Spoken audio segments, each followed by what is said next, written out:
So, David, we've talked about the midge tip, but obviously you being a nymph fisher, fishing these big Midlands reservoirs looking for big fish, you need a whole setup, not just a fly line. So, what's your leader material and why do you choose it? Over the years, I've tried all sorts of leader, as I'm sure you have. And for me, for the nymphing, it has to be the RIO Fluoroflex Plus. The 8.5, that's very, very important, 8.5, that is the leader for nymphing. The diameter is just 0.2. Yeah. It doesn't shine in the water, and you could almost argue that's the most important part of nymph fishing, the leader. If it's too weak, it snaps. If it's too strong, too thick, the fish notice it. If there's shine, the fish notice it. RIO have spent years developing this Fluoroflex, and it's spot on. Do you know, I'll be honest here, I use this stuff as well, and one of the keys for me is, it's not just the nutability. I use a 2-ton water knot, which is a lot smaller than a 3-ton water knot. But the other thing with this nylon, or fluorocarbon I should say, compared to others, if you get a wind knot, and you do get them, especially when you're fishing nymphs, you'll get a kink in the line. You very rarely get a kink in the line with this fluorocarbon. And I think that's another real boon to the line. Absolutely. And what about the end tackle, the flies? We're really interested. What about the flies? Flies, I brought a couple along with me, so we're looking at buzzers and nymphs.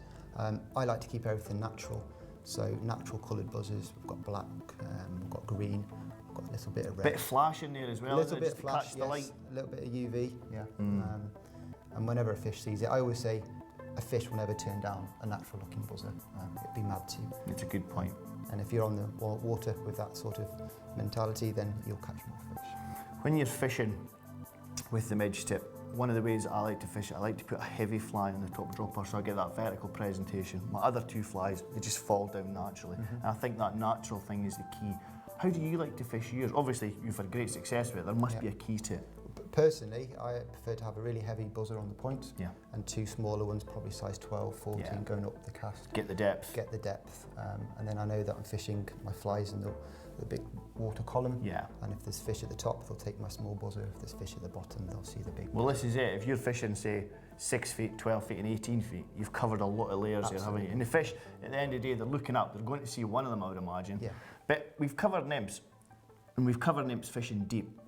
But not too deep. What about surface work? How would you fish the line on the surface? Because obviously it's got that little bit of presentation, it's got that sweep that allows you to fish the top layers of the water, and a lot of people find that a real key attribute with the midge tip line. At the recent international I was fishing on Grafham, my top setup was a foam-mossed blob on the point and two nymphs on the RIO midge tip. And I was getting a lovely curve action. The fish were picking up the nymphs, and they were also taking the actual big foam-mossed blob on the point. Resident fish taking a foam-mossed blob. Let's just explain to everybody, foam ass, it's actually a fab for all you American guys. It's not ass and what you're thinking of ass. It's basically a bit of foam in the butt section of this fly.